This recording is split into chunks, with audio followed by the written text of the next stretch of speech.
cumprimentar a você que nos acompanha em mais um programa Dizendo Tudo, um programa do Grupo Bandeirantes de Comunicação, levando a nossa mensagem para todos os estados do Norte, Nordeste e também para o estado do Mato Grosso, e em qualquer parte do mundo, você acompanhando pelas nossas redes sociais. Hoje, um programa imperdível. A gente vai falar do momento político atual do país. Vamos falar das regras que hoje nós temos em relação a partido, eleições e tudo mais.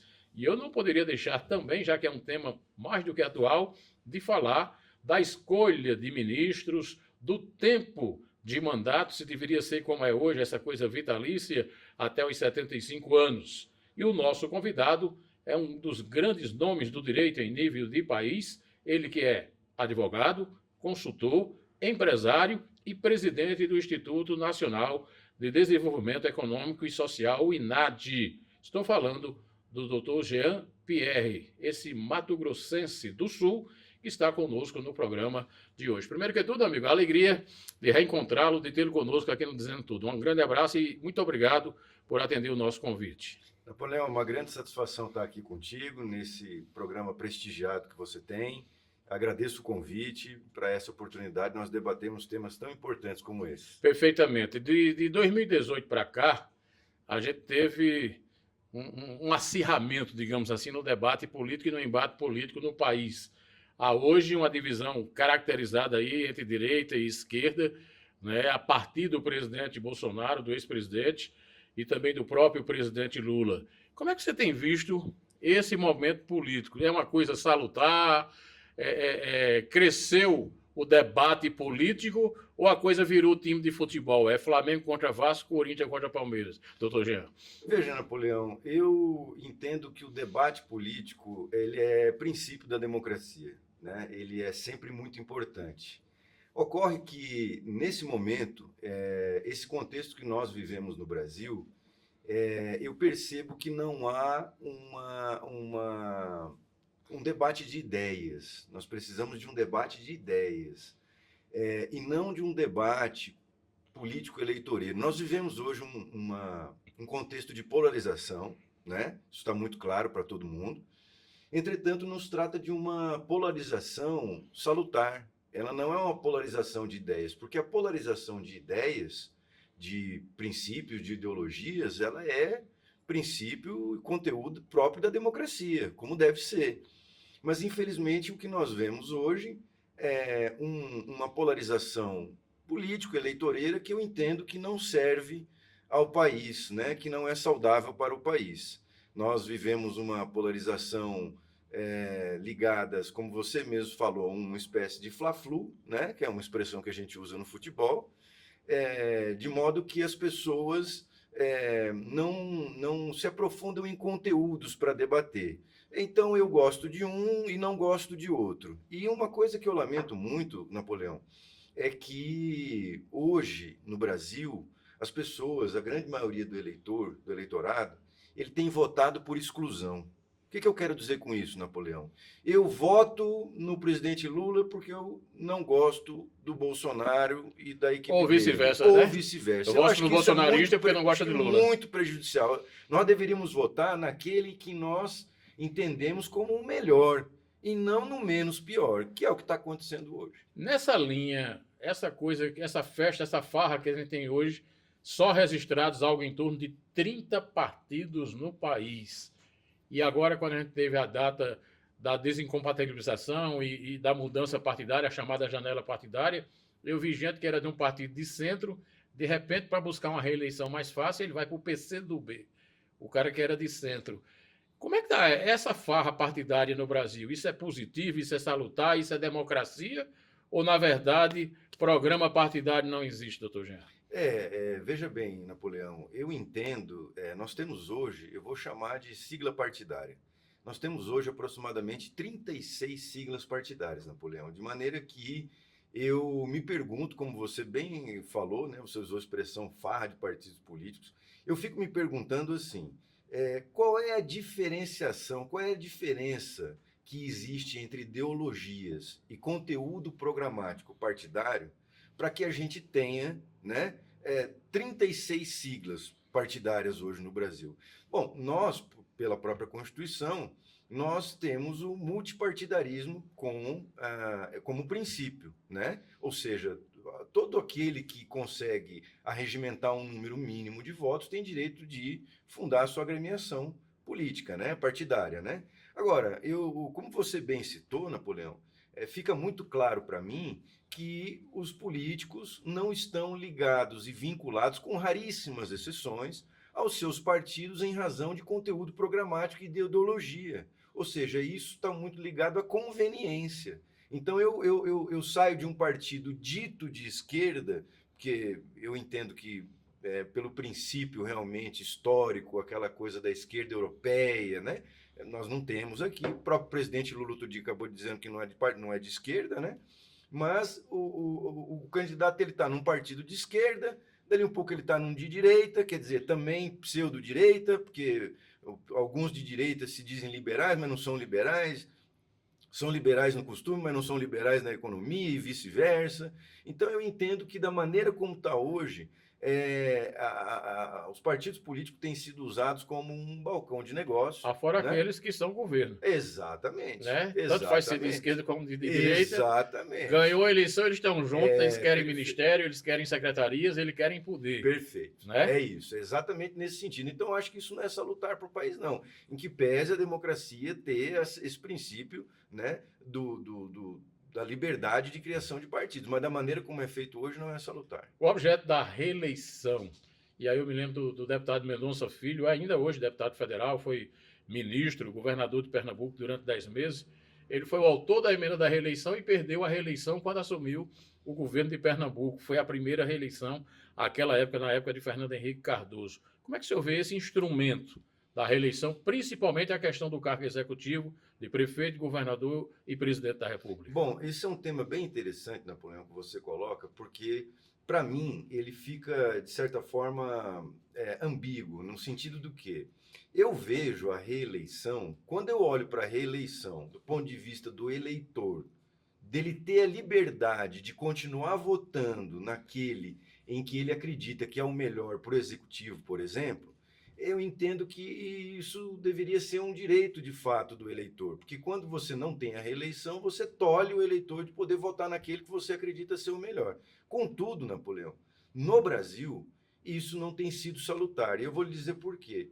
Porque no Brasil, o instrumento da reeleição, ele tem sido prejudicial do ponto de vista de que o ocupante do cargo do executivo, ele, quando entra no primeiro mandato, ele trabalha os primeiros 4 anos pensando na reeleição. Ou seja, ele não toma medida impopular, ele não quer mexer com determinados temas que são chamados assim de vesperos, né? Que crie crises.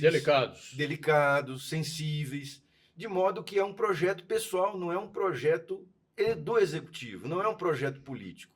Então, eu acho que hoje, no Brasil, nós deveríamos acabar com a reeleição, pensando na possibilidade de estender o mandato para 5 anos, como de fato era, né? A Constituição de 46 Aliás, o Código Eleitoral está lá no Senado, né? O senador Marcelo Castro, que é o relator da matéria, fez exatamente dessa forma, mandato de 5 anos para prefeito, governadores e presidente da República. Perfeito. Né? E sem direito exatamente à reeleição, e mandatos de 5 anos para o Legislativo, a Assembleia Legislativa, Câmara Distrital e buscando exatamente o Congresso Nacional, a Câmara Federal, e mandatos de 10 anos para senadores, porque criaria, né, uma condição de se igualar numa eleição só, não é? Todos esses mandatos, inclusive de vereadores e prefeitos também. Mas não avança, porque é aquela coisa, quando mexe com a própria classe política, dificilmente a gente vê essa proposta avançar.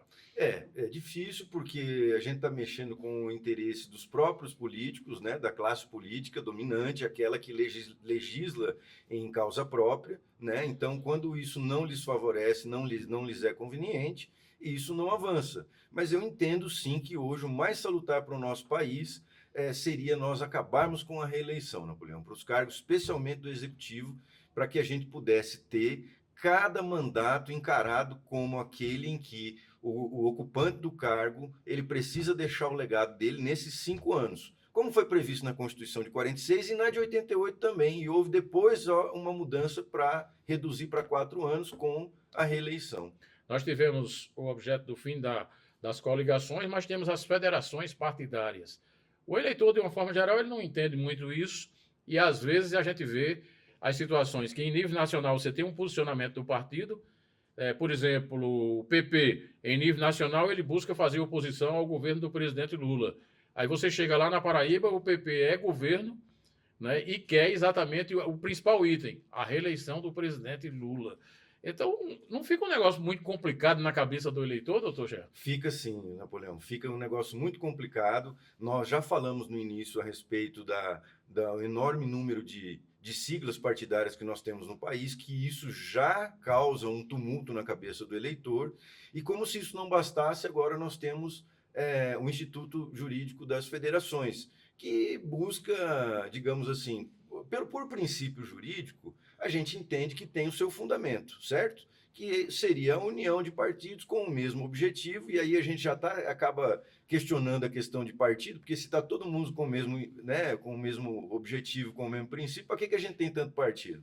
Mas isso tumultua muito a cabeça do eleitor, e especialmente quando se fala nas esferas, como você falou. Então, nós temos esfera federal, nós temos esfera estadual e nós temos a esfera municipal. Então, isso acaba prejudicando, inclusive, princípio de simetria, porque não há uma linha partidária, como você bem falou, há um interesse colocado em nível federal que acaba entrando em conflito com o estadual e, algumas vezes, com o municipal. Então, isso gera uma bagunça na cabeça do eleitor que não consegue entender por que hoje estamos juntos, eu e Napoleão, amanhã eu e Napoleão estamos em divergência, em conflito, por que o grupo do Napoleão e do Jean-Pierre hoje estão em nível federal trabalhando juntos, em nível estadual ninguém quer, porque o interesse é a montagem do palanque para, por exemplo, o executivo, o cargo de presidente da República.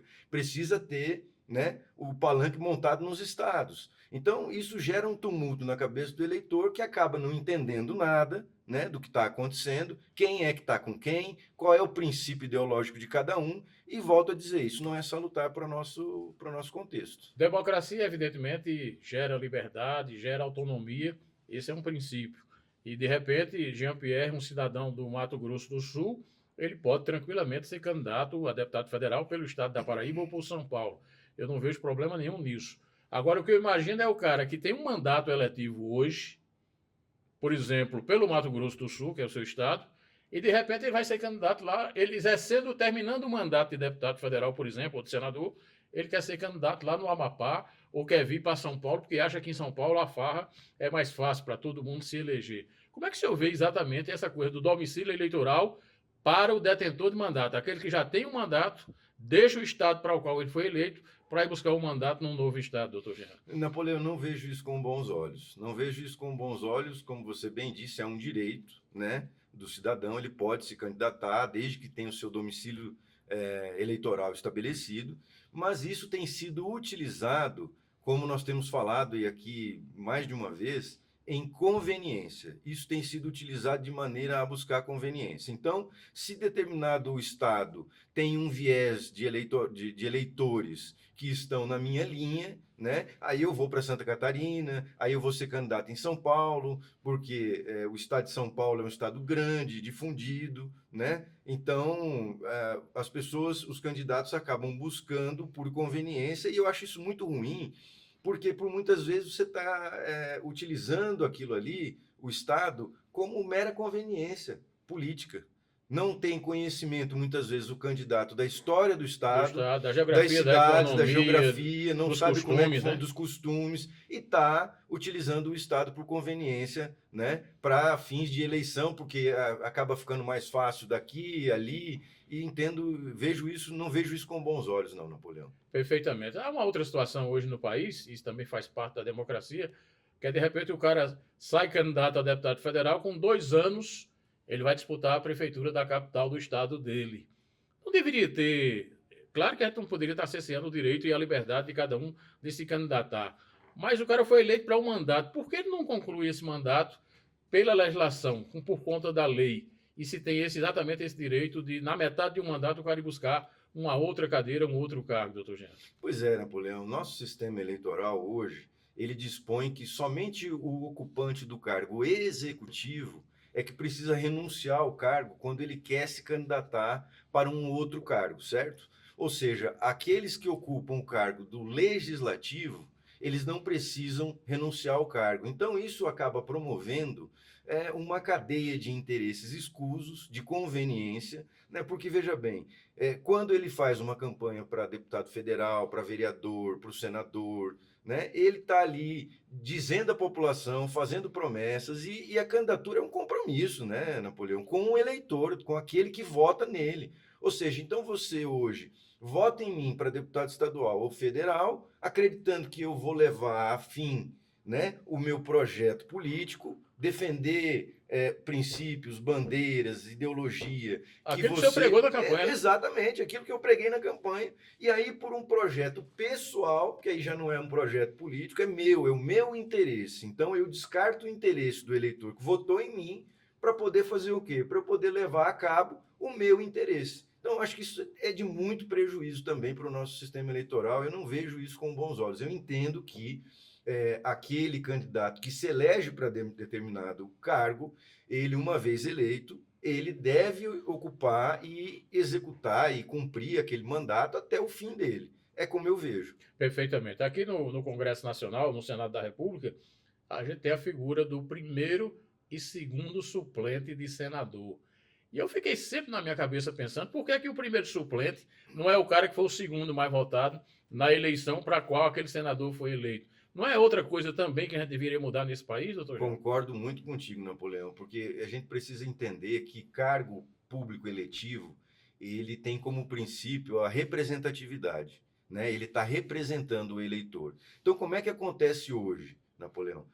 A gente percebe que essa coisa do primeiro suplente, do segundo suplente, ela tem sido utilizada como? Eu busco um empresário, um balcão de negócios, um balcão de negócios para atender o interesse de um e de outro, e inclusive, como nós mencionamos agora no tópico anterior que nós falamos, essa coisa de não levar até o fim do mandato. Então, eu me elejo para aquele cargo, por exemplo, do senador, que é o exemplo, e aí eu digo para o Napoleão, olha, você investe aqui na minha campanha, você me auxilia, porque daqui a 4 anos eu saio candidato a governador e você ocupa o meu cargo. Então, quer dizer, acaba que ocupa o cargo uma pessoa que não tem representatividade, que não teve votos, não foi votado e que vem a reboque daquele que foi votado. Então, com isso, eu transformo um mandato em um negócio, né, Napoleão? Então, eu vejo isso com maus olhos. Eu entendo que, uma vez que aquele que se elegeu para o mandato, não ocupando, ou por qualquer razão, que venha não estar mais ocupando o cargo,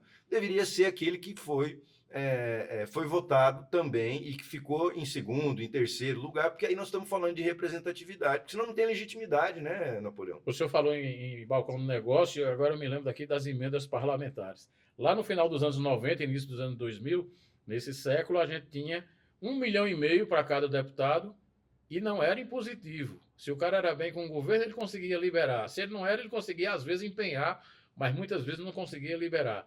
De repente, pulou para 15 milhões e 800, pulou para 19, e agora são 60 milhões de reais por ano. 240 milhões em 4 anos de mandato. Esse sistema não é, de certa forma, um parlamentarismo branco, doutor Gê? Napoleão, e pior, ele é um parlamentarismo branco, e nós temos que lembrar o seguinte, que neste contexto, o parlamentar, ele trata desses recursos, né? Os trata, quando eu digo, destina esse tipo de recurso, então ele movimenta o orçamento, destina recursos, mas não tem nenhum tipo de responsabilidade como tem o executivo quando está executando despesa. Isso é péssimo. Por isso é que eu tenho defendido, Napoleão, que a gente volte a pensar no nosso sistema de governo. Eu penso que nós poderíamos adotar, por exemplo, é evidente que isso precisa ser muito bem debatido, porque de fato é um tema sensível, mas nós poderíamos pensar num semipresidencialismo, como ocorre hoje em Portugal, que porque o presidente tem muito valor na nossa democracia. O brasileiro, ele conta muito com o presidente. Então, eu entendo que deveria continuar existindo a figura do presidente, mas que o presidente, uma vez eleito, ele cuidasse, por exemplo, de Forças Armadas, ele pudesse cuidar de assuntos internacionais, ele pudesse, até para que pudesse continuar tendo peso ainda no seu cargo, para que não virasse um rei que não reina, ele poderia participar de sanção e de veto de projetos de lei, né? Mas que pudesse ter um outro tipo de contexto para a administração. Por exemplo, nomeando um primeiro-ministro que dividiria com o parlamento essas questões, porque hoje a grande verdade, como você bem colocou, o parlamento ele destina recursos, ele tem emenda impositiva de bancada. O que eu tenho visto de deputado e senador inaugurando obras Exatamente, é um negócio incrível. É isso. E os primeiros ministros hoje do Brasil são o presidente da Câmara e o presidente do Senado. Exatamente. Então nós iríamos oficializar isso e passar a estabelecer que os parlamentares tenham responsabilidade com a destinação e execução desses recursos, dessas despesas, o que hoje não acontece. E é importante para você que está nos assistindo que esse debate que eu estou promovendo aqui com o Dr. Jean-Pierre é apenas uma análise do que a sociedade tem analisado em nível de Brasil. Não é que eu, nem tampouco o Dr. Jean-Pierre, a gente queira ser aqui o dono da verdade e dizer o que deveria ser feito, o que deva ser feito e o que deva ser mudado. Mas que é um debate, ou que são debates que o Brasil precisa fazer, precisa, como a questão, por exemplo, da indicação de ministros para o Supremo Tribunal Federal. E aí entra dois temas, a indicação e o período de mandato. Se seria essa coisa vitalícia até os 75 anos, ou enquanto tiver vida, ou se nós teríamos um tempo definido de mandato. Qual é a sua visão como advogado especialista e experiente que o senhor é nessa questão dos ministros do Supremo?